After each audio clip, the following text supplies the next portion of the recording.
ధీరజ్ అయితే చాలా బాధపడుతూ ఉంటాడు. నేను చాలా కష్టపడి మా నాన్నకి ఫస్ట్ టైమ్ బట్టలు కొనిసిచ్చాను. అయినా తను చాలా సంతోషిస్తాడు అనుకున్నాను. కానీ నా మీద ఎంత ద్వేషం ఉంటాడని నాకు అర్థం కాలేదు.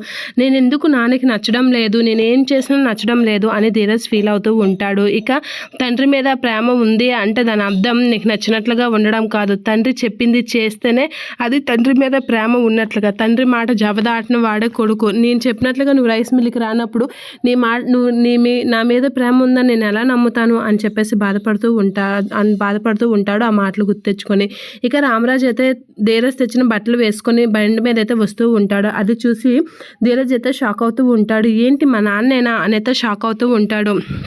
అవి నేను తెచ్చిన బట్టల్లా ఉన్నాయే అని చెప్పేసి అయితే చూస్తూ అలా షాక్లో ఉండిపోతాడు. ఇక ధీరజ్ అయితే చూస్తున్నాడని రామరాజు అయితే బట్టలు అయితే సెర్చ్ చేసుకుంటూ ఉంటాడు. ఇక అది చూసి ధీరజ్ అయితే షాక్లో నిజంగా నేను తెచ్చిన బట్టలు మా నాన్న వేసుకున్నాడా అనేది అలా ఉండిపోతాడు. ఇక ధీరజ్ని చూస్తూ రామరాజు అలా చూస్తూ వెళ్ళిపోతూ ఉంటాడు. ఇక ధీరజ్ అయితే షాక్లో అలా ఉండిపోతూ ఉంటాడు.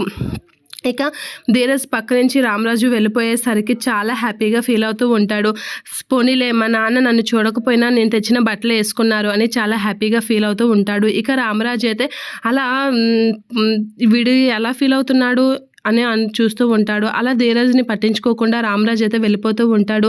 నాన్న నేను తెచ్చిన బట్టలు వేసుకున్నాడు, నాకు అది చాలు అని చెప్పేసి చాలా హ్యాపీగా ఫీల్ అవుతూ ఉంటాడు ధీరజ్. చాలా ఆనందంతో ఉప్పొంగిపోతూ ఉంటే రామరాజు అయితే ఆపుతూ ఉంటాడు. అలా బండి ఆపగానే ధీరజ్ అయితే అలా చూస్తూ ఉండిపోతాడు రామరాజుని. రా బండి ఎక్కువ అని చెప్పేసి అనేసరికి ఇంకా హ్యాపీగా ఫీల్ అవుతూ ఉంటాడు. ఇక వాళ్ళ నాన్న తన బట్టలు వేసుకోవడం, తన్ని ఇంటికి తీసుకెళ్ళడం చాలా హ్యాపీగా ఫీల్ అవుతూ నవ్వుకుంటూ ఉంటాడు ధీరజ్.